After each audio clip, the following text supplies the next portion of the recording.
Down program of Age Alive at Michigan State University. Town and Gowns is sponsored by Age Alive, and we'd like to encourage you, if you are able, to donate to the program to help us with our administrative. That can be done by going to the website givingto.msu.edu and specifying Age Alive Town and Gown as the area of support. I'd like to introduce our moderator for tonight. That is Shruti Ilongo. She is an MSU social science scholar in economics. Shruti? Thank you, Ms. Wilson. So it's my pleasure to announce our speaker this evening, Dr.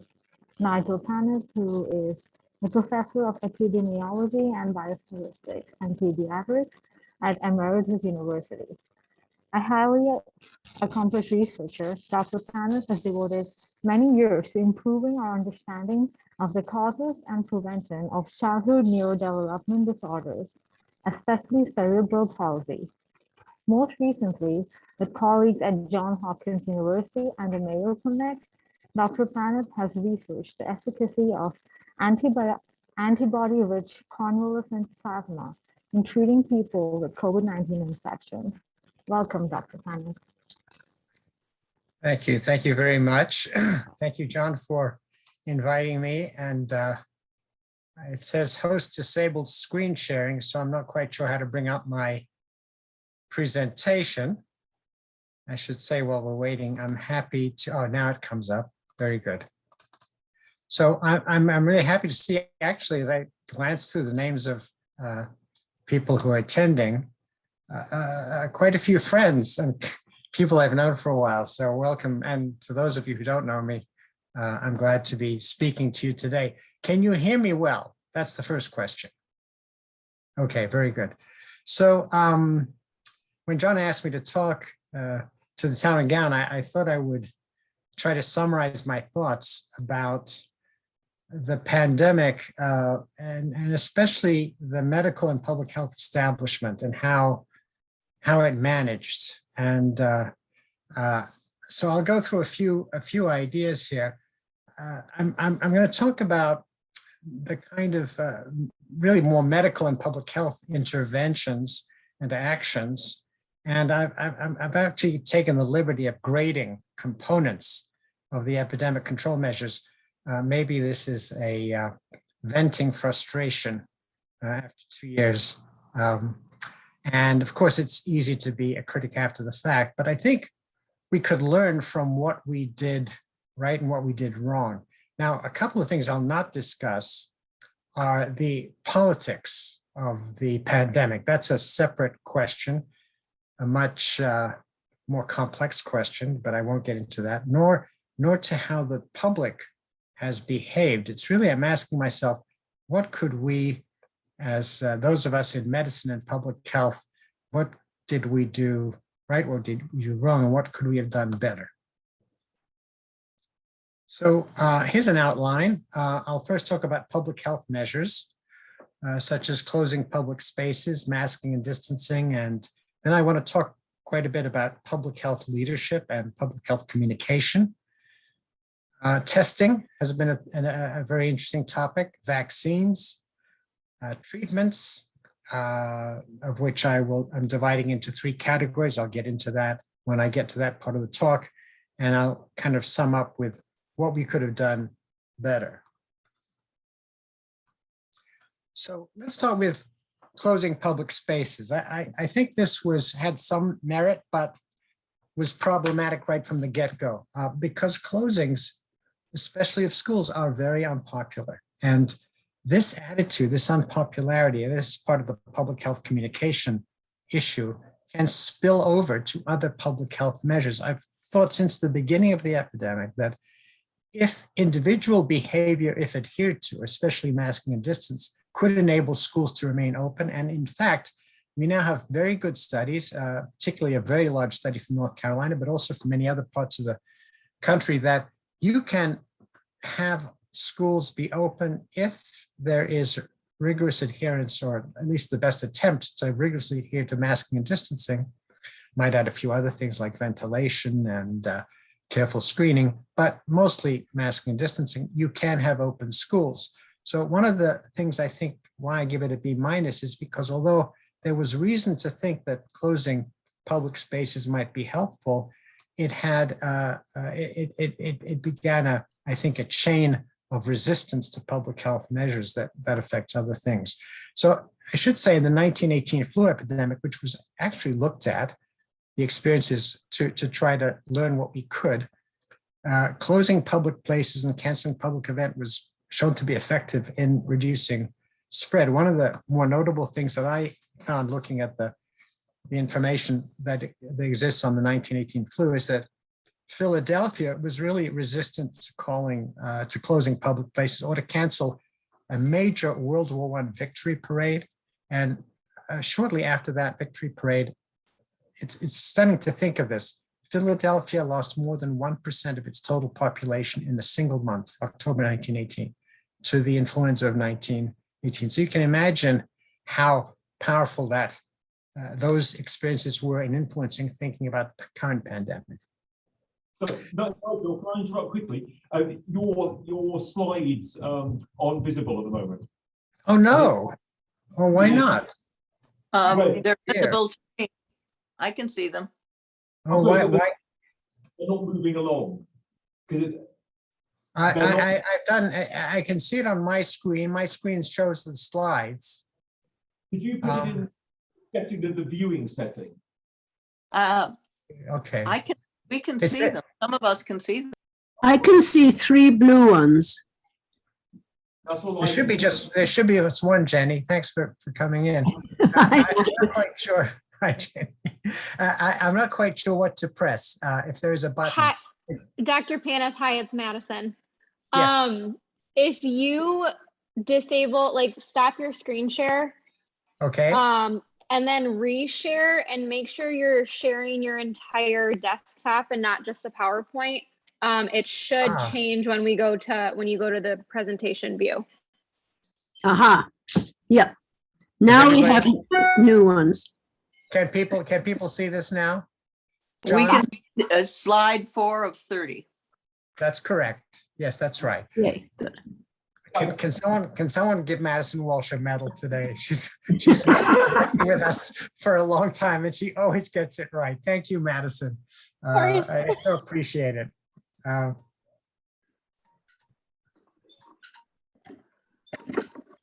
Gently. I see what happened there. Okay. So masking and distances, I really do give a better grade to. I think it's really very fundamental. And I think, and avoiding crowded places, which isn't the same as closing crowded places, it's just avoiding them, are effective and important public health tools. They've been important in this pandemic. But some buts, why it doesn't get an A. The early advice on masking was mixed, in part to preserve masks in short supply, which is understandable. There were really only a few really good studies that showed the value of masking. So long into the pandemic, people were questioning the value of masking. But the few studies we did have, and there were some, were not really effectively publicized in the public health circles, I thought. We were pretty slow to realize that SARS-CoV-2 is an aerosolized virus, which makes it much more communicable than other forms of transmission in the atmosphere. And also the differences between indoor and outdoor protections took a while to resolve. And of course, only recently have we been really talking seriously about the different types of mask. So we were a little behind the 8 ball on masking, but overall, I think it was an effective public health intervention. Now here, we get into a pet topic of mine. During a pandemic, few things are more important than effective public health communication. And our historical source of that at the national level has been the Centers for Disease Control. And frankly, at the federal level, I talk first about federal and then about local public health, the CDC did not establish its policy developing authority. Trump CDC Director Robert Redfield, no doubt acting on White House orders, abandoned the CDC leadership role. And in fact, although I don't think this is well known, outside of public health circles, Redfield received enormous criticism from the public health community. For example, more than 100 former epidemic intelligence service officers, those young, usually physicians, but also PhDs, who go down to the CDC and then are sent to control outbreaks wherever. They go spend 2 or 3 years there and come back, and it's part of their, so more than 100 of them, some very well-known people, wrote a joint letter to complain and really urging Redfield to resign if he couldn't do better. And then, and I'll quote from this a little bit, perhaps even more damaging, a private letter from former CDC Director Bill Foege. Bill Foege is one of the real giants of 20th century public health, a major figure in smallpox eradication, was scathingly critical, and it became public. I think, I'm not quite sure how it became public, but it certainly was circulated widely. It was on Facebook. And I'll show you a little bit from what Foege said to Robert Redfield. So communication has been much improved under Rochelle Walensky, but I still don't think the CDC has fully asserted its public health leadership role. Here's page 1 of the letter sent in September 2020. I'm not revealing anything. It's public in many circles. And Bill Foege writes to Robert Redfield, "Dear Bob, I start each day thinking about the terrible burden you bear. I don't know what I would actually do if I was in your position, but I do know what I wish I could do. The first thing would be to face the truth. You and I both know that despite the White House spin attempts, this will go down as a colossal failure of public health, of the public health system in our country, the biggest challenge in a century, and will let the country down. The public health texts of the future will use this as a lesson on how not to handle an infectious disease epidemic." This is pandemic. This is coming from Bill Foege. I can't tell you how, in what awe Bill Foege is held in public health circles for his work. A former director of the CDC himself, and also probably the major intellectual figure in the smallpox eradication campaign.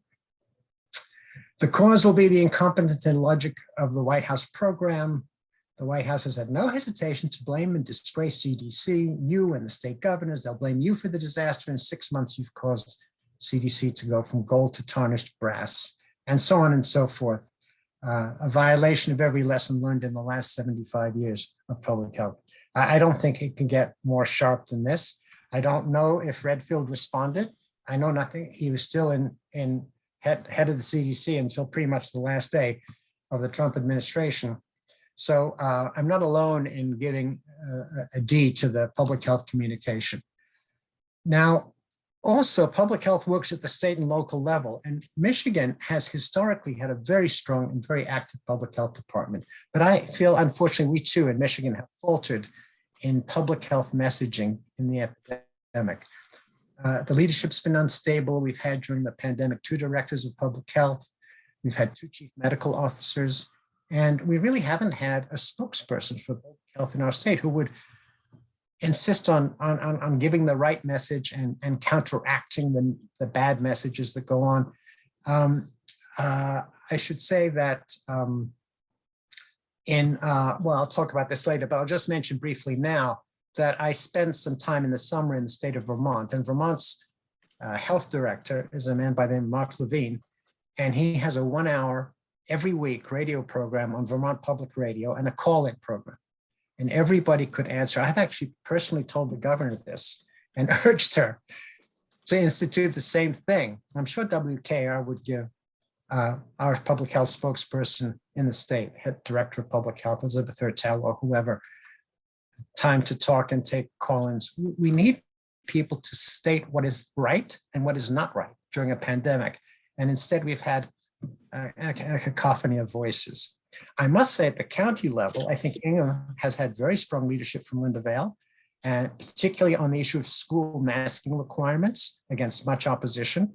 There are at least 5 studies I know of in which schools which require masking and schools that don't require masking are compared. And there's no doubt that masking is effective in reducing clusters of outbreaks in schools and in children of school age. Testing. Unfortunately, I have to give a C to testing. The failure to gear up testing was a critical public health failure in the early months. And if you look at countries like Taiwan and South Korea that really got the testing going quickly, tested many people. The first phase of the epidemic, which was dramatically different in those countries. Of course, as you may remember, the CDC's first tests were inaccurate. The transition to in-home testing took more than a year. We've only recently begun to have much in the way of in-home testing. They still have too many false negatives, so that technology is not robust yet. And frankly, the current federal rollout of mass testing is a bit late in the game. So vaccines. Now, I think here I give an A-. The development of the messenger RNA vaccines by Pfizer and Moderna was indeed a great breakthrough deserving of an A.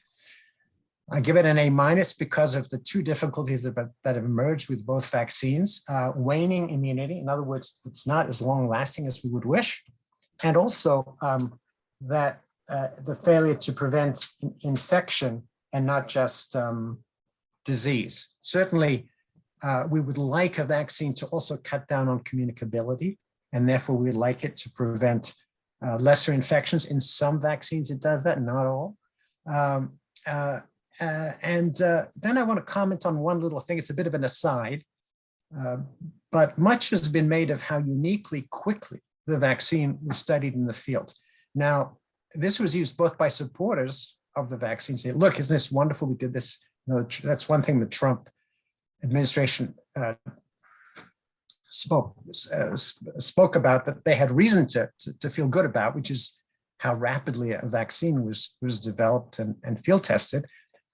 And also by opponents who said, oh, this is too fast, you know, must be something wrong. We can't accept a vaccine that suddenly appeared.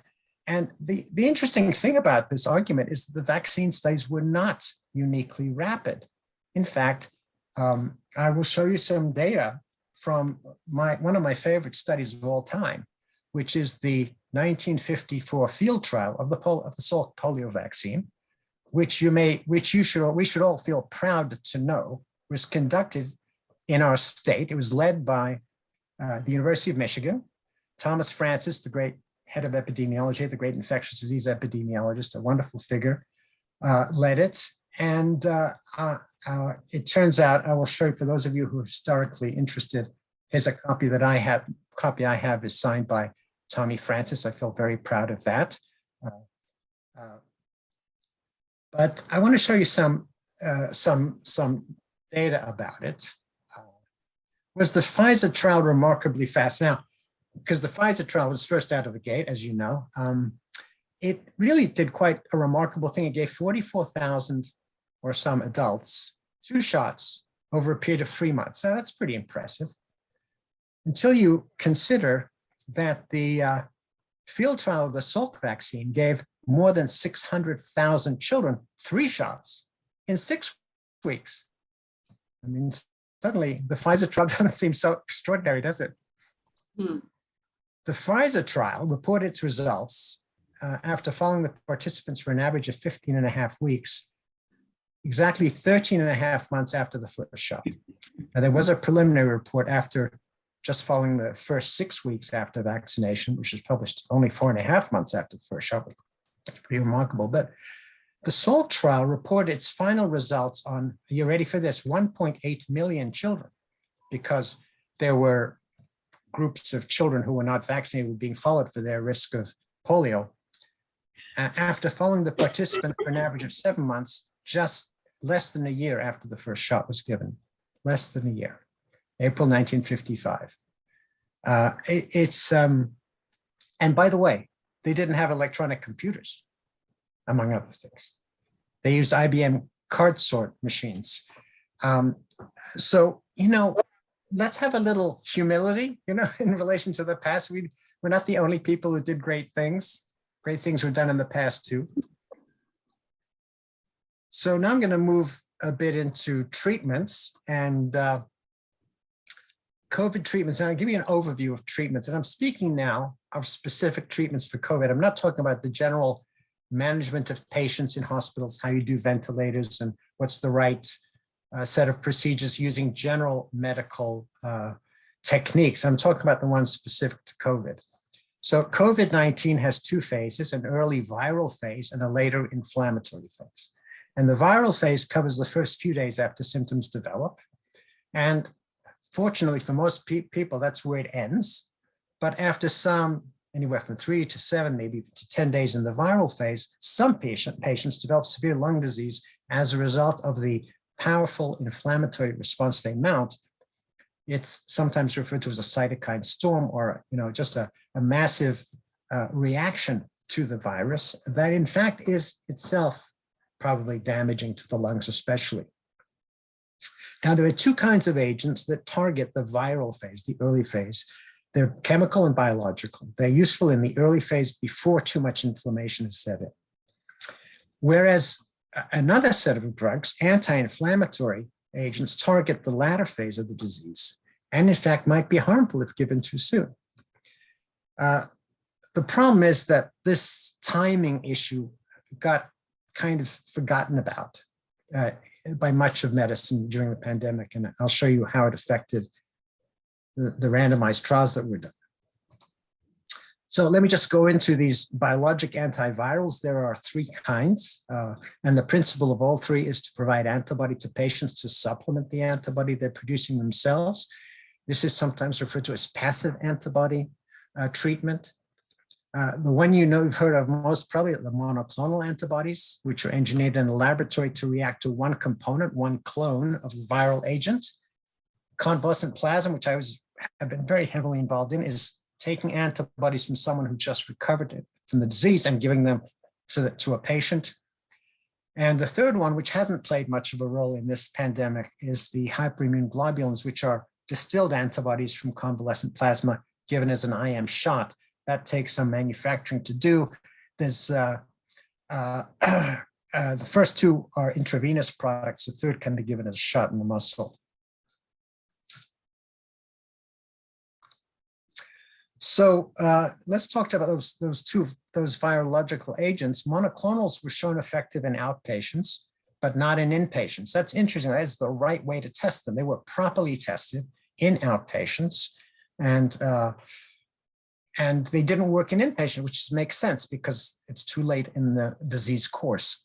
Supply has been a problem, and of course, their effectiveness against Omicron is uncertain. When I wrote this, I said uncertain, but actually yesterday, the FDA issued an announcement saying most of the monoclonals should not be used now because they are really, they think, ineffective against Omicron. So that's the difficulty of a monoclonal product. It's one clone. It has one specific target. It's too precise, if you will. Now, in the early days of the pandemic, there was a lot of enthusiasm, surprisingly, a lot of enthusiasm for convalescent plasma. And we have done some work to show that by October 2020, about 40% of inpatients were receiving convalescent plasma. Now, unfortunately, inpatients is not where it really belongs. It belongs in outpatients, but I'll get to that more details in a moment. But the trials rolled down, then some trials began to come out, the randomized trials of convalescent plasma. And they were in hospitalized patients where it would not be expected to show effectiveness, particularly in the severe end of hospitalized patients. And they had a terrible effect on the usage of convalescent plasma. They were uniformly negative, particularly the very large recovery trial from Great Britain, which was a trial in people who are very, very sick, 24% mortality overall. And by March 2021, only 10% of hospitalized patients were getting convalescent plasma. We have 2 trials now in outpatients, which are showed very good effectiveness. But unfortunately, the FDA has approved convalescent plasma only for inpatients and for outpatients only if they have an immunosuppressive disorder. There was one trial done of hyperimmune globulin. It was also done in sick inpatients the wrong time, and it didn't improve outcomes, and it's not even yet published.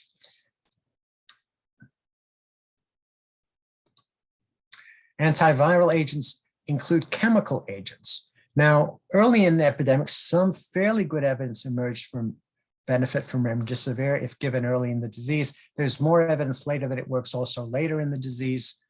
Later in the epidemic, we did learn of 2 drugs that seem to stave off progression, Paxlovid and molnupiravir. Unfortunately, there's really not that much information on them. even though the FDA has approved them, neither one has had a published trial in the peer-reviewed literature. Paxlovid, we know only really from data released by the drug company, and molnupiravir the same. Now, even though they've been approved, the access to Paxlovid has been very limited. So again, we haven't really fully, I think, taken advantage of what we have.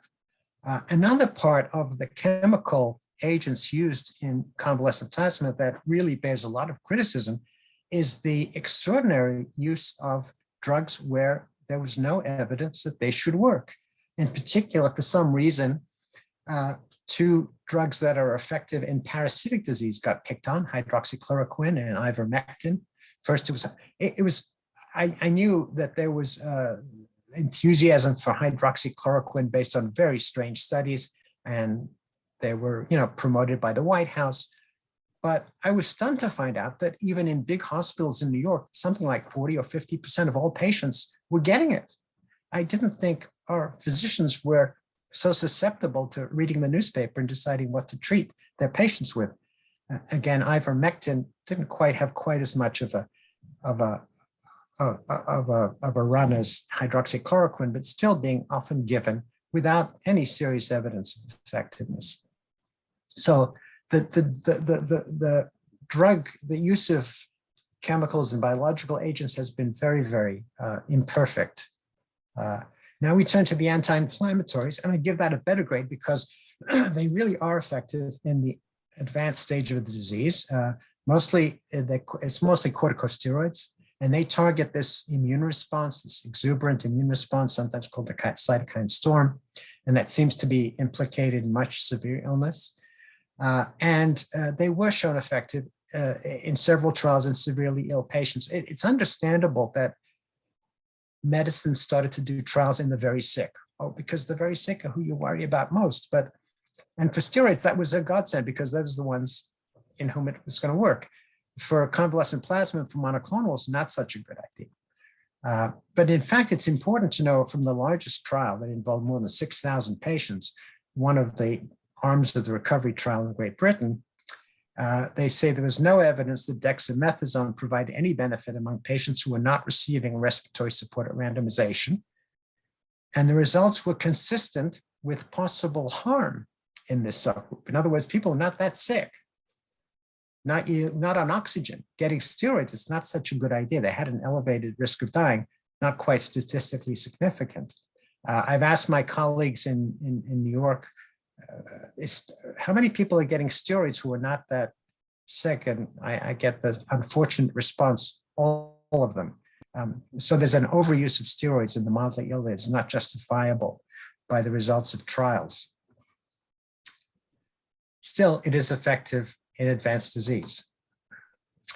So what we have with the therapies, we have a kind of inappropriate therapeutics. The antiviral agents consistently show signals of effectiveness when used early in the course of disease, the first few days of illness. The best trials have studied people who are outpatients and who might be at risk of progressing to severe disease. They may be older, they may have underlying conditions, and it works quite well in reducing the risk of progression of disease. Both monoclonals and convalescent plasma. But all too often, especially convalescent plasma, has been used in very sick patients, and that's not when patients can most benefit from it. And by contrast, steroids work best in very sick patients, but clinicians who are very comfortable with steroids, it's widely used in medicine, are using them also in patients who are not that sick. So this inconsistency has been one of the unfortunate part of the picture of therapeutics in the pandemic. So here's what I'm summarizing all my grades here. Public health measures overall is C+ because I think masking and distancing has been the best thing, but leadership and policymaking has been very weak.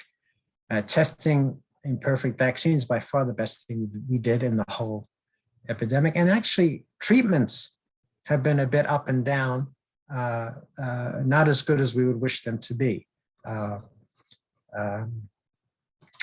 So thinking about it all, what could public health have done better? What could medicine have done better? Well, I think at the federal level, and I'm going to talk about the present situation. Even now, the White House has preferred to work with the National Institutes of Health, which is not a public health agency, in setting its agenda, not just for science, but for public health. The White House, I think, should maintain the separation of authority. The Centers for Disease Control for public health, the NIH for biomedical scientific issues. And much as I admire Dr. Fauci, and I really am a big supporter, 100% supportive of his, he wouldn't be I think we should have more of a balance between Dr. Walensky and Dr. Fauci. Dr. Fauci should be especially involved in questions that NIH hasn't really talked much about, like therapeutics and how you and of course the treatment, the prevention in individual patients, but for the public health point of view, the broader perspective, the community aspects, I think we should be trying to empower the Centers for Disease Control and state public health agencies. And I think state and local public health is very important. Really, all public health is local, frankly.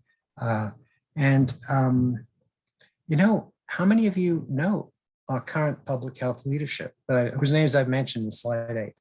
I mean, unfortunately, they're not well known. That suggests we have a problem when people don't know who is in charge of our public health effort in our state. And I think we need, during a pandemic, regular and consistent communication about the status of infections, the status of hospitalizations and deaths, and their vaccination status. I would like it if the state health department would announce every week how many people died in Michigan and what fraction of them were unvaccinated.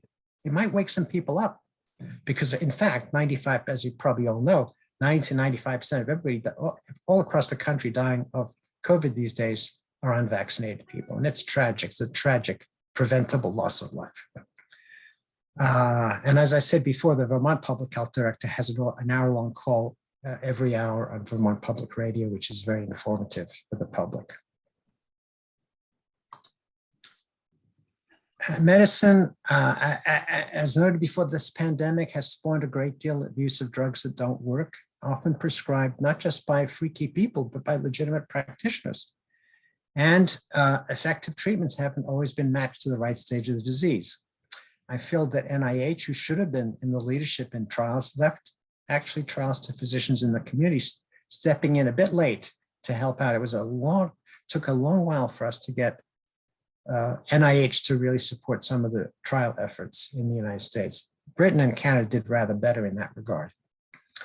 And I think we have to have educational programs to be mounted in the medical community to ensure appropriate use of all available tools. I have to say there's been a remarkable disdain for convalescent plasma. I don't know quite where it comes from.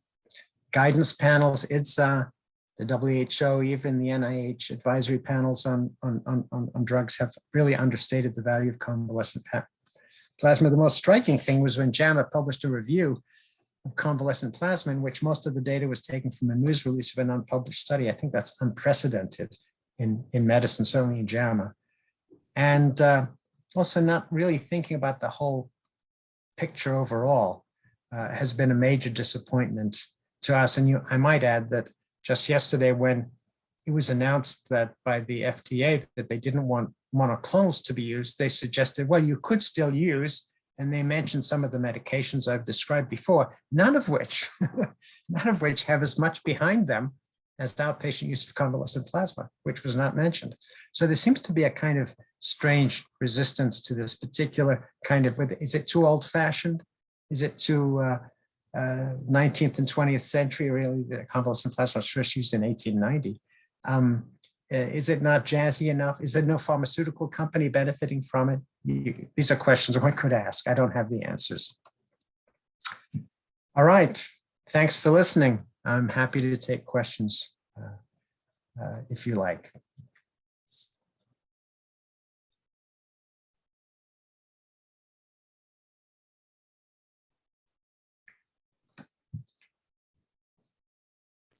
Thank you, Dr. Paneth.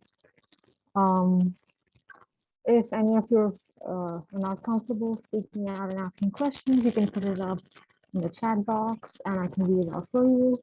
And if you want to speak out over Zoom, you can use the raise hand function.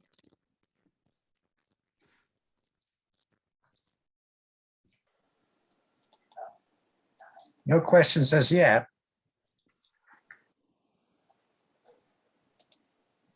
Thank you. I'm trying. Marina Wilson, is it Marina? Am I reading it right? You're muted, or is it Marna? Sorry, it's Marna. Marna. And I was seeing a doctor who I'm no longer seeing, who told me that he does not recommend vaccinations for patients because unless they have comorbidities, because he believes that getting COVID is the best thing to do and you have much higher immunity if you get COVID instead of getting a vaccine. I'm not seeing him anymore and I'm fully vaccinated and boosted, but where did that come from and how valid is that? You know, it's again the source of the kind of gross misinformation. That gentleman ought to be disbarred or to be defrocked or whatever you do in medicine, reported to the state licensing authorities. That is such terrible information. This is a disease with a 3% overall mortality rate. And right now we see what's happening. We see people who are unvaccinated, who are following that doctor's advice, dying in droves. 2,000 people a day are dying in the United States of COVID, even now. 18 months into the epidemic, a year after the vaccines were developed, 2,000 people dying, virtually all of them unnecessarily. 90 to 95% are unvaccinated. And among the vaccinated, most of the people dying are people who are immunodeficient and respond poorly to vaccines. People who are on chemotherapy for cancer, people who are have had organ transplants, people who are have autoimmune disorders and take some medications which interfere with their development of immunity. So, I mean, Colin Powell was like that. He had multiple myeloma, which itself affects immunity, and then so does the treatments. So he succumbed, even though he'd been fully vaccinated, because he had an inability to fully respond to vaccines because of his disorder. Arthur and Ronit, how can ordinary people distinguish a doctor who has another opinion and outright kook doctors? Now, this is, of course, the central problem of our time. Who do you trust? Who has the good housekeeping seal of approval? Where do you get your information from? I know where I get my information from. I get them from the medical literature, and especially the appropriate journals, the good journals, the CDC, state health departments, county health departments. And I think people who are in official positions who ought to know are the people you should listen to. If you said to that doctor of Marna's who doesn't recommend vaccinations, are there any, can you point me to any major organizations, the American Medical Association, National Institutes of Health, who agree with you? Can you find even so much as a local health department, a county health? I have 3,000 county health departments in the US, approximately. Can you find me one county health department website that says don't vaccinate people? Just one among 3,000? No. I mean, really, I don't know. What do you say? The vaccine will change their DNA. The vaccine cannot change your DNA. End of discussion. It's messenger RNA. It's not DNA. It doesn't enter into the area where it doesn't enter the nucleus of the cell. Messenger RNA does its work, goes to the ribosome, tells you to make a protein, and then disappears. It's the most evanescent thing that we have in that we measure. Most people say, I can't measure mRNA. Where is it? We can't get it. We can't. It's total nonsense. I'm saying I should go back up a little bit because I think they're coming. The long-term prognosis for myocarditis, the myocarditis data so far. First of all, you can get myocarditis from COVID, and you can get myocarditis from the vaccine. You are 10 times more likely to get myocarditis from COVID than from the vaccine. The risk of myocarditis is much higher with COVID. Mr. Vaccine Doctor there. That's one thing. Secondly, the studies have shown, I know I've seen one series of 300 people, mostly for some reason, adolescent males, who have had the myocarditis. Not a single one was hospitalized. It has disappeared after a few weeks. It's not been a severe complication. That doesn't mean that it hasn't been used to exaggerate by the anti-vaxxers, just like claims of autism after measles vaccination, hampered measles vaccination efforts. Let me see, let's make sure I want to go. How would I improve the status of public health? Oh my God. Spokesman, is that training in medicine, the training in communications, their ability to interact with politicians who have power over their positions? I've been watching public health for many decades now. And I have seen strong public health. I actually said this, if you'll forgive me, to one of the officials that I spoke to. I said, you know what I think I ought to do? I ought to call Maury Risen. I know there are people on this call who know who Maury Risen is. Maurice Risen was the last physician director of public health in the state of Michigan in the 1970s. It's been 50 years since we've had a physician in charge of as a director of public health. Well, I'm not going to say that's necessarily a bad thing, but it's a fact. Maury, God bless him, is still alive at 101. And I happen to think that Maury at 101 might make a more powerful spokesperson for public health than anyone we have right now. In his day, he would get up and say what it was. He was, when we were having the PCB problems in Michigan, the PBB problems. I mean, it's possible to be a strong public health leader, to say outright what the truth is, and say, well, what is and what isn't. And I think you need that. And I think there is, public health communication is in itself a discipline. We actually have in Michigan State a pretty good health communications group. And I really would like to see people learn, but I'm not sure it's something you learn from a book. I think you just have to say, listen, this is the way it is, Molly has her hand up.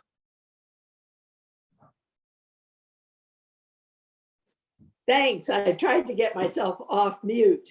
So one of my concerns, and thank you immensely for all your information. One of my concerns was before 2020, everyone in the world would have looked to the United States for how do we manage this program? Yes. How are we going to get that back? Oh.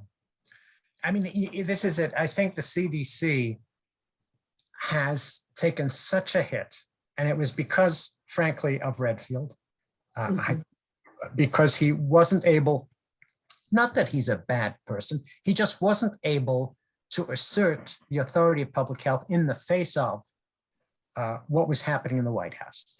And he was afraid to contradict. People were fired at the CDC. People were told to shut up. Meetings were canceled. All sorts of garbage happened under his watch.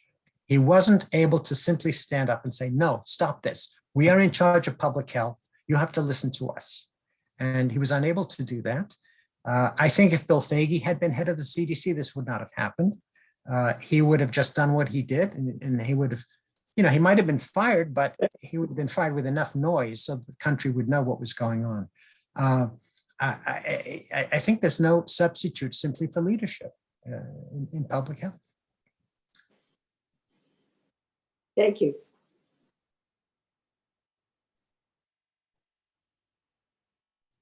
I had here the rest of his letter. If you want to see it.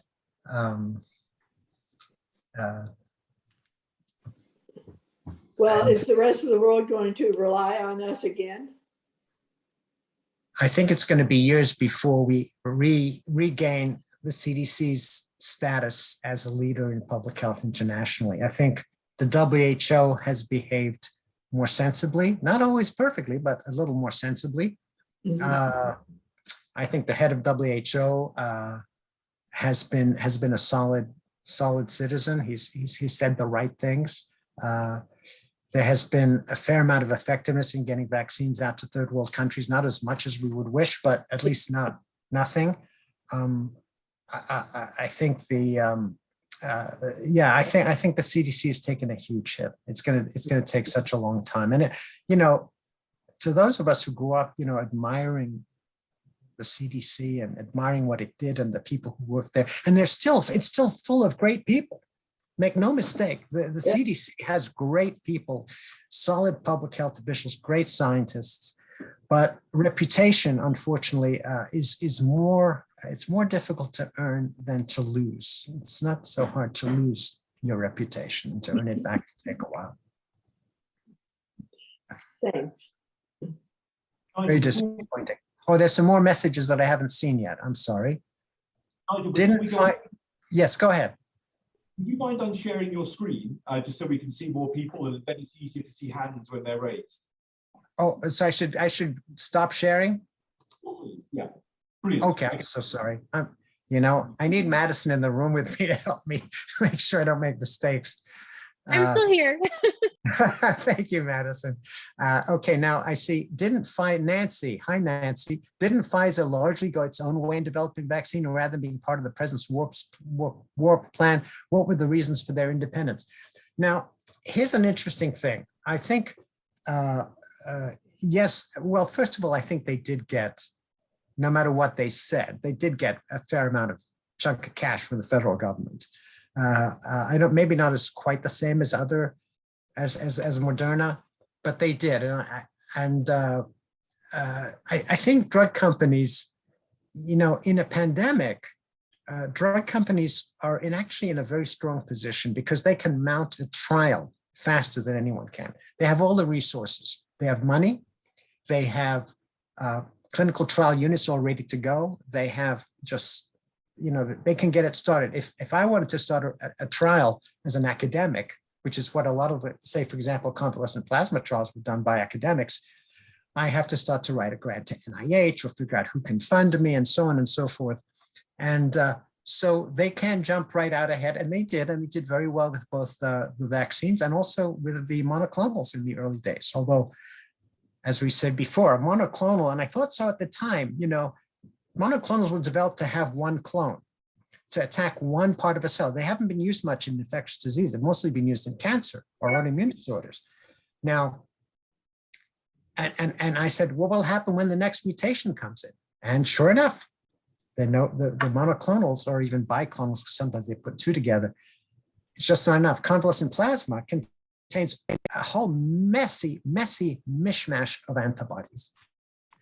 Hopefully one of them will be good for you. That's the whole idea. In fact, we find that local plasma is much better than distant plasma, probably because it's closer to the strain that's circulating in your neighborhood. So I think this notion of if we engineer it precisely, it's better versus it's kind of messy, but it's got a lot of good stuff in it. That's considered a little bit not the best kind of science. But I think in this pandemic, it might be the opposite. Yeah. So let's see. I'm not quite sure. So I don't really know what Pfizer's logic was, but I think they got money anyway. Let me see, who else is there? Oh, Pfizer. Oh, okay. Are there any more questions? Judy, thank you for referencing Maury. He is remarkable. God bless him. And in private conversation, what would you say to the governor of Florida? Ladies and gentlemen, what I would say to the governor of Florida cannot be said in public. It's not printable. I would just say, what planet did you step off? I do not get people like that who not only don't support public health measures, but want to interfere with public health measures, which is, to my mind, it's like somebody standing on a cliff and you're pushing them over instead of holding them back. I mean, I'll say this over and over again. Every day in the United States, 2,000 people are dying of COVID. 90% at least unvaccinated. I'll say this for as often as I can so people listen. If that doesn't make you, what precisely are you afraid of that's worse than that? You got something, what you do, a sore arm? Is that the thing? Allergic reaction? I mean, what? I just don't get it. I completely don't get it. Forgive my frustration. Please answer Kurt DeMars Johnson question about 5 years old and younger. Now, let me see that. I missed it. Okay. I'm a pediatrician, so I'm interested in that kind of question. Here we go. Suspected side effects for mRNA vax for 5-year-olds and younger. Are trials going right now for this age group? Yes, there are trials going on. I think what happened, they had a setback not because of side effects, but because the vaccine, the dosage they felt was insufficient and that they were not getting the antibody responses they had hoped for. So they decided to change the trial and increase the dosage. I know it's going on. I know I have friends at Henry Ford who are involved in the trial. I have a friend in Madison, Wisconsin involved in the trial. So it is going on. And I think before too long, we will have a vaccine for 2 to 5-year-olds. I don't think they've gone below 2. Now, that would be great. And I don't have any reason to think that side effects would be more common in infants, in small children.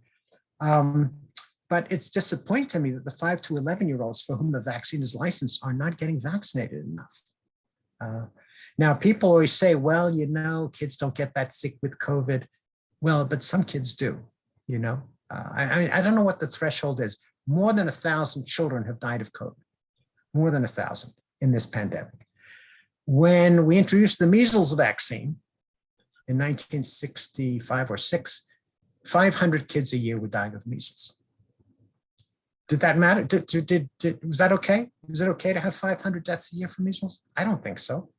And we managed to get rid of that. We have no deaths from measles. 0 in the United States. And so I don't understand the logic of 500 deaths a year from COVID in children is not that big a deal. That's 500 great tragedies. Yes, the individual incidence is not that high as it was in measles. The individual likelihood of any child dying from measles is about 1 in 1,000 in a high-income country. Much more so, by the way, in low-income countries. But we decided sensibly to introduce the measles vaccine in 1966, and we got rid of the damn thing almost just about entirely. So I think the trials will come out, later than we had hoped, but they will come out fairly soon, and we'll be able to, hopefully we'll be able to vaccinate the younger kids, but we have to have people willing to vaccinate their children. And the resistance to vaccination in children just astonishes me. Dr. Paneth, there's a question. If you get, as of right now, if you get the Omicron variant, what treatment do you see? Depends on the circumstance. If you're early in the illness, it's just begun, and you haven't really a risk of progressing. Here's the important question. People are going to be mildly ill. They have nothing going on. I mean, but people who are older, people who have cardiac or pulmonary disease, diabetes, obesity, any number of conditions are more likely to progress. And so for those people, your options are Paxlovid if you can get it. Unfortunately, we're not so good with we're not so good with the monoclonals. I would say something like this. I would say if you're sick enough to be sick with COVID, maybe you could make the case to your doctor that you are immunocompromised by dint of your age or your prior condition. You have a formally diagnosed immunodeficiency, and you should get outpatient convalescent plasma. Outpatient convalescent plasma is authorized for people with immunodeficiency. That's, I think, the position I would take. I think probably that's what I would go for if it happened to me. I'm 75. I mean, I could get pretty sick. And I think that is, the two wonderful outpatient trials, the one from Argentina by Lipster et al., was really probably one of the better trials done. I mean, it really reduced progression by 50% at least. And then the second way in the US by Sullivan at Hopkins, it's not yet been published, but it's out in the preprint server, much larger, even a larger trial. Again, 50% reduction going to the hospital with outpatient convalescent plasma. It's not authorized for people who are not immunodeficient, but the FDA's wording on it was not as so exact that you couldn't say grandpa is immunodeficient just because he's grandpa, that sort of thing. So I think I still like convalescent plasma on an outpatient basis. I used to recommend monoclonals a lot, but now, unfortunately, with Omicron, the monoclonals are not that effective. There will no doubt be engineering vaccines against monoclonals and, vaccines against Omicron and monoclonals against Omicron, but that'll take a while. Thank you. On sort of a related note, why is obesity such a great risk factor in becoming? I'm not sure it's a great risk factor. There's just a lot of people who have obesity, but it's not huge. In the data I've seen, it's not very large. It's just one of the factors. I think a lot of among the things that really seem to make a difference, formal immunodeficiency is a really big risk factor. In other words, if you're on cancer chemotherapy, if you've had a kidney transplant, that is really that really puts you at risk. And in fact, it puts you, interestingly, at risk of having a kind of chronic COVID, which is very much improved by convalescent plasma, even on the inpatient. That may be it's an unusual situation that is in which convalescent plasma is valuable even on the inpatient. So, but it seems as though every general health condition is a bit of a risk for increasing your risk of compared to not having such a condition. Okay, there's a question about, you graded the CDC. What grade would you give to the FDA? FDA is complicated. I'll tell you why it's complicated, because we've worked with the FDA directly. And I think in July of 2020,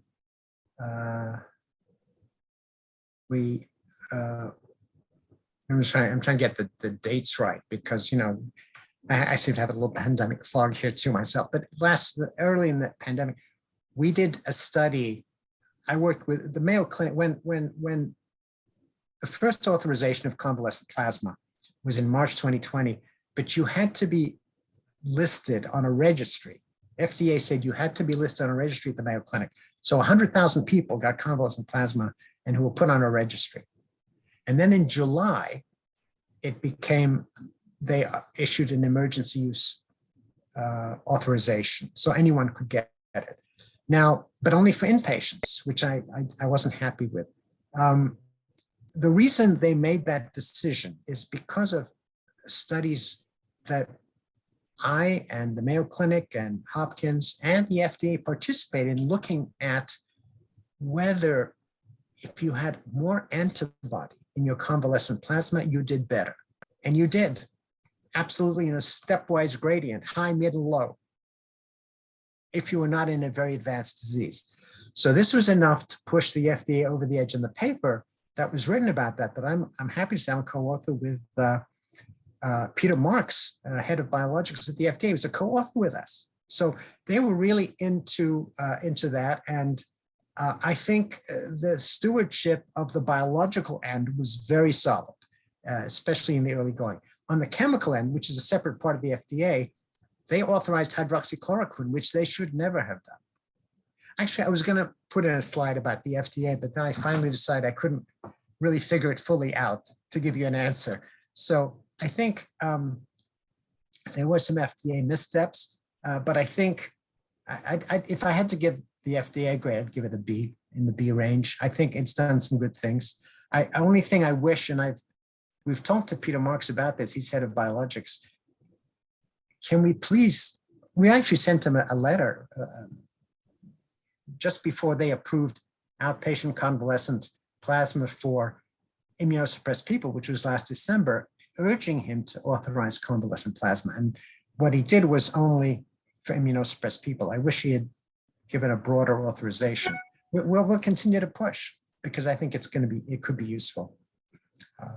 It's a, convalescent plasma, I learned so much about the blood banking world during this pandemic. I hadn't, all I knew is when I was a pediatric resident, you go down to the blood bank, get a unit, bring it up to the floor, hang it, plasma, red cells, platelets, whatever. That's all I knew. I didn't realize that this is this little world inside of medicine that is not operating on the profit principle. Can you imagine blood, plasma, it's all freely given at no cost. The only money the blood banks make is processing, testing, distributing, so we give blood. This means it doesn't have a big corporation behind it. It doesn't have a big pharma behind it. And so right now, at this very moment, the blood bank world is struggling more than it has in many decades. Emergency, I have to say, if anybody of you can give blood or plasma or anything, give it. A lot of us, when we just give blood, the plasma we have might be convalescent plasma anyway, might have antibodies, especially people who've been both vaccinated and had the disease. Those people have sky high antibody levels. Their convalescent plasma should be great. So, but I think the blood banking world and the plasma world is really quite a different universe, and it's been hard to get support for it in the way I think it should have in this country. Dr. Pan, there was a question earlier. Can there be a unified public health message when the media is so fractured and unregulated? Well, I think this, yes, there can be if first of all, you have an intrinsic difficulty in the United States in that most public health regulation is at the state or county level. The CDC really, in fact, even if you have an outbreak of something weird in Michigan, first the county health department looks at it. And then the county health department needs help, it calls the state health department. And only if the state department calls the CDC can the CDC come in. CDC is at the beck and call of state and local public health. That's the way it's organized. So the CDC is really just a bully pulpit, although they have great data collection possibilities, great study. They can do great studies. They can also provide great expertise. So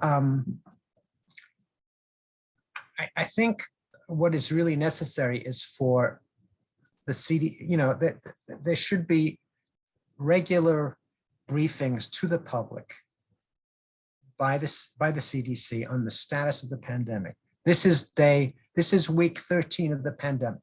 This is the situation. This is where our hotspots are. This is where our cold spots are. This is what we need to do. This is what we need to remember. This is how many people are dying.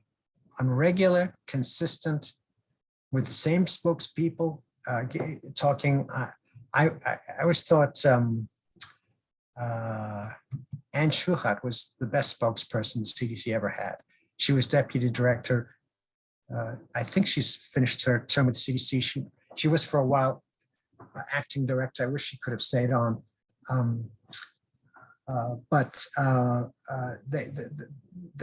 There are people who can communicate public health effectively, and we need to have that. And I think we have to public health officials have to step up. They can't be shy. It's not the time to be shy during a pandemic for a public health official. All right, thank you. There's a question from Dr. Waller. I teach my students that smallpox eradication was about the greatest achievement of our species. Why do you think that it is not more celebrated? And why are people like Bill Fauci.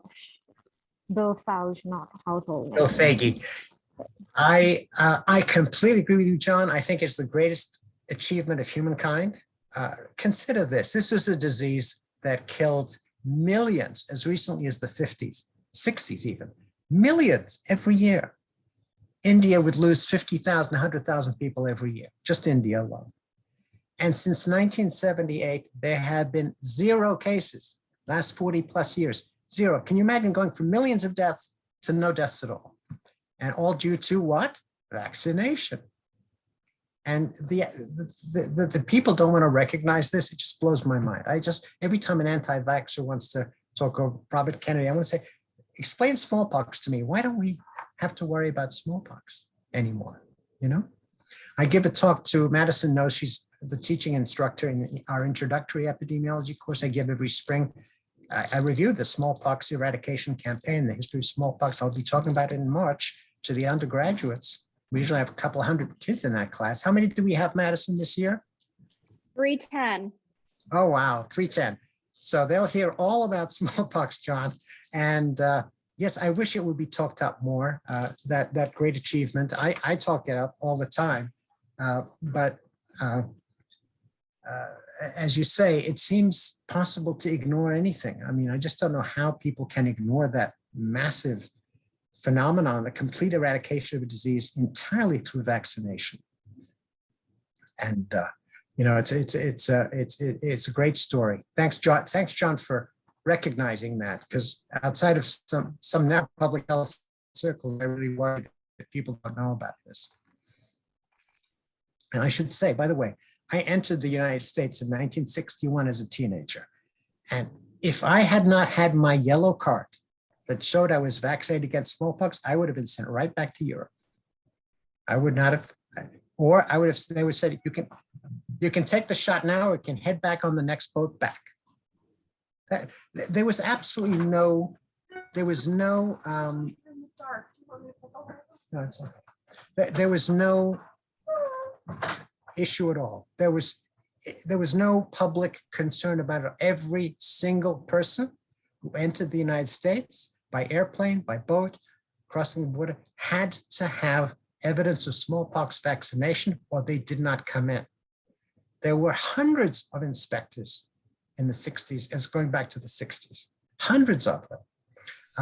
We've just forgotten that. We just completely put it out of our mind and pretended that it didn't happen. It's astonishing. Public health decides to save money. Infections weren't a problem anymore. We eradicated smallpox.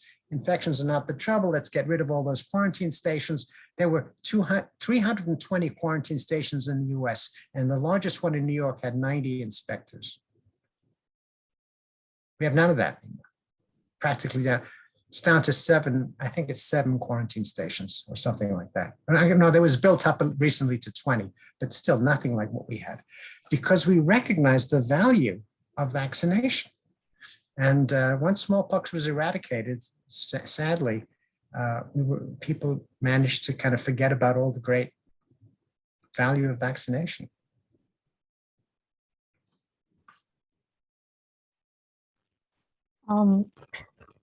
In Europe, some 511 protocol is to separate the 2 vaccines by 8 weeks, but this period differs. I'm sorry, I couldn't quite hear you, Shruti. Can you hear me better now? Yeah, maybe, yeah.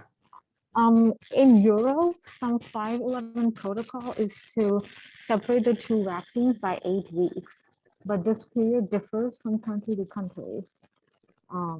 Could you discuss the difference in protocols between countries? Yeah, I don't think, you know, I don't think it's very well established what the exact time difference is, or the time to a booster or a time to the next booster after the first booster. These are all, you know, people do a study and when they begin the study, they say, what do you think, Joe? 6 weeks between shots, 8 weeks? You know, they try to make their best estimate. And then it becomes fixed as if no other alternative is possible. But so we don't do studies to say, let's try the second one at 5 weeks, the second one at 6 weeks, the second one at 7. We don't do that. So we don't really know. So these variations are bound to occur and they're based on judgment. you can look at antibody status in people after they've been vaccinated, but even antibody status has an approximate, not an absolute relationship to resistance to infection. And then the antibody tests that really are most clearly related to protection against infection are a little bit costly and difficult to do.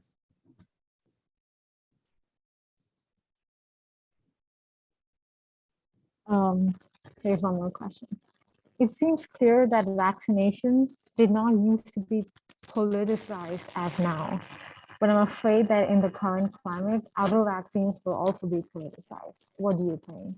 Yeah, it's you know, the anti-vaccine movement didn't exist when I was in training. I mean, we gave, you know, pediatrics, what you give shots, that's what you do all day. You make sure kids are immunized. And there was I don't remember anybody when I was in training some 40 years ago, anybody raising any issues about vaccination. And then steadily, slowly, it began with kind of, I think in the 1990s, mostly with the idea that autism was caused by the measles vaccine. And the data upon which this was based were nonsensical. And in fact, the famous paper in the Lancet had to be withdrawn, and the author had to be, Wakefield had to be removed from the lists of British physicians. And then he set up shop in Texas and began his poisonous screeds from here. And then certain people just picked up on it, movie stars or people like Robert Kennedy Jr., people whose names resonate, unfortunately. And I have no idea where it came from, it's a sociological phenomenon that deserves study, but it didn't exist. And it's part of a kind of resistance to authority that I think has emerged, but I think it has its own dynamic and I don't understand it. I wish I did. You know, I mean, if you look at the response to the polio vaccine, by the way, the polio, the result of the polio trial, the Salk polio trial, was that polio was about 70% effective, the vaccine, not 95%, not like Pfizer, 70%. And yet it was welcomed as if it was a gift of God.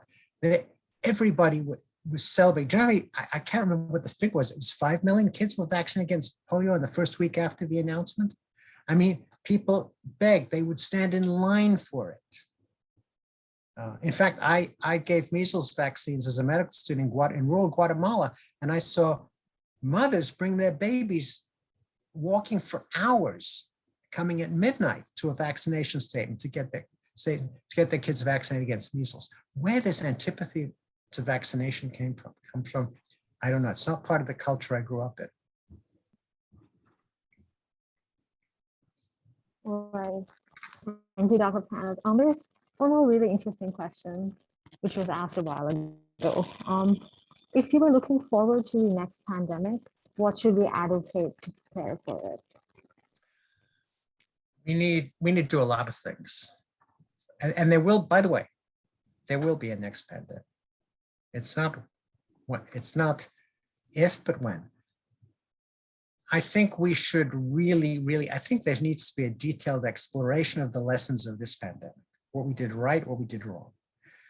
I think we need to be in advance, be ready with tools, have our toolboxes ready to develop vaccines, monoclonals, convalescent plasma, ready to be able to increase our medical ICU capacity, our hospital capacity. I didn't talk about that. I felt I didn't really know enough about the details to say much about it. And also early warning systems and control of borders. I think, you know, it was astounding to me how slowly the Trump administration responded to border controls, even, you know, especially from Europe. And then when it happened, they put people together in big groups. I mean, it was just so poorly done. We need to figure out how best to prevent people from seeding infection from one place to another. And we need to think about it sensibly and logically and calmly, and we need to have a policy about it, you know. So there's so many things that have to be done. I think President Biden ought to appoint a kind of a working group, a task force to think about this, think about the next pandemic. I know Mike Osterholm, who talks all the time, he's a talking head on TV, he's a friend. He's been talking about this for a very long time. And there are others too who really have thought about this carefully. My colleague Arturo Casadevall at Hopkins. And if we got the right people in the room, we could come up with a good blueprint for the next time around. But the federal government would have to respect it. I mean, they would have to listen. They would have to say, yes, we are going to let the CDC people direct public policy. We are going to let the people who know be in charge. But we don't seem to live in that kind of a political atmosphere right now, sadly.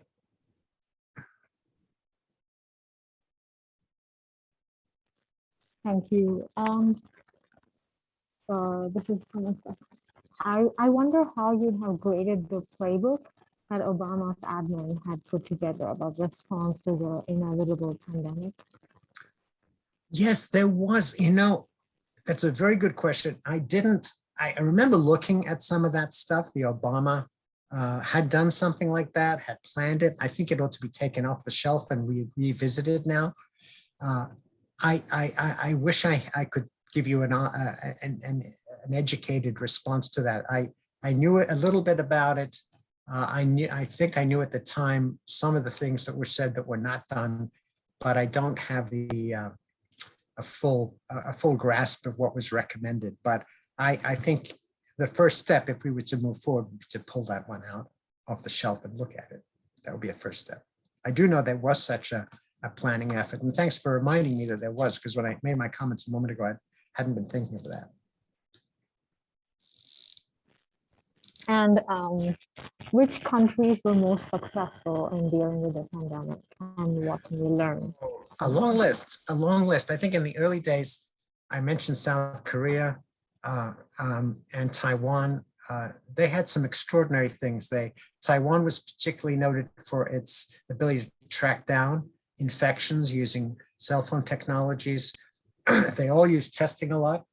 The pre-vaccine period, a lot of Southeast Asian countries did very, very well. In the post-vaccine period, it was a matter of getting vaccination rates up. Now, who's been very good at that? New Zealand, Australia, some of the Nordic countries, not all of them. Sweden is an outlier. Sweden decided, they had this kind of herd immunity idea, you know, let people get sick. Well, they had 4 times the death rate of Norway. If you like that, that's fine, you know. I mean, these people who believe in just letting nature take its course and let's develop natural antibodies. Yes, but what price do you pay? We lost nearly 1 million people. If we had done that, we'd not vaccinated, not done preventive measures, it might be more like 5 to 6 million people. You know, I don't know why that doesn't resonate with people, but you know, we have among the highest mortality rates in the world. Our mortality rate is at least 10 times that of Japan. Why should this be? You know, it's just a start. And Japan, by the way, was late into the vaccine game too. Nonetheless, I think there are a lot of lessons to be learned from what other countries did. I think the ones both with contact tracing and testing early, and good public health messaging, very strong public health messaging. And then later, once we had a vaccine, with really getting that vaccine out there, distributed and accepted. So I think in New Zealand, where they're over 90% vaccinated, you know, of eligibles, well over 90%. It can be done. We don't have to suffer the death rates we suffer. It's our choice. We have all the tools. We have the tools we need to control this epidemic. We just don't choose to use them. Right. And what about Canada? Canada's done up and down. Canada is much like the US in many ways. It also has provinces. It also has people who are fiercely independent, as we like to say. Nobody's going to put a mask on me kind of people. And so they've had up and down. They were late to get the vaccine too. And so it's hard to, they didn't do as well as much better than we did. But it's obviously some countries have advantages, some have more packed in population, some have less. There are many factors in there, but I think an analysis could be done in which we would see who did very well, who did not so well, and what can we learn from that for the next time. And we're speaking about it as you hear, I'm speaking as if the pandemic is over. It's not over by any means, but I'm a little bit hopeful that the Omicron might be the last big wave. And increasing levels of immunity, both from natural infection and vaccination, are steadily, very slowly climbing up, not as fast as we would wish. So I'm hopeful that we might be over the hump soon, because this has been a very distressing epidemic. Although I said to somebody the other day, if you want to pick 30, I've been in Michigan for 31 years. So what terrible things have happened in the last 31 years? The COVID epidemic of the last 2 years. Let's take another period of 31 years, 1914 to 1945. My parents went through that period of time. Jenny Banks' parents went through that period of time. 1914 to 1945 was nothing but war, World War, and economic depression, that entire 31 years. So, we've had it easy. Let's be frank. We have had it very easy compared to what went on earlier in the 20th century. World wars, someone said to me, I can't take any more years of this pandemic. It's been 2 years already. I said, World War II lasted 6 years. Well, what would have happened if in 2 years we'd said, okay, we're going to go home, throw it all up, never mind, let Hitler have what he wants. I mean, it's a hard life. Yeah, it is hard. Life is hard.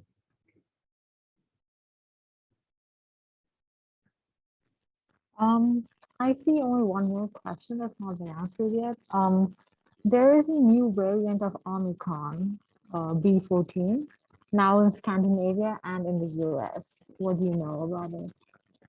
I have just heard about that. There might be a new variant of Omicron, which they haven't given a new Greek letter to, suggests that it's a minor deviation from what was going on before. Again, we can hope that there won't be such rapid mutation rates that we will get into trouble. I think, in my experience, this coronavirus story is distinct because I don't think we've seen a rapidly mutating, highly communicable aerosolized virus that is perennial, not seasonal. We used to say, flu, it has a summertime to get, organized in China or East Asia and reorganize itself and come back to infect the rest of the world. This has not been seasonal. It didn't dry up in the summer, and even polio was seasonal. It was only in the summer. So this lack of seasonality doesn't give us a break, But the 1918 flu also is still known, but we wrote Siddharth Chandra and I and some others wrote a paper on this. The 1918 flu had 4 waves in Michigan. And the last wave was the worst, and it was in 1920.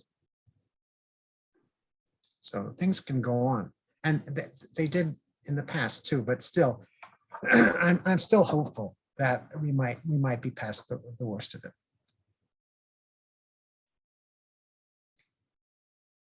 All right. Thank you so much, Dr. Paneth, for your time. Okay. This discussion was very interesting.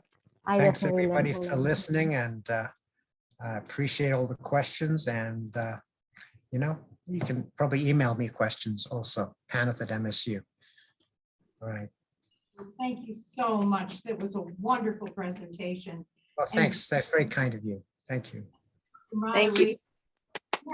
Largest group here tonight we've ever had, 65 people. So we're thrilled.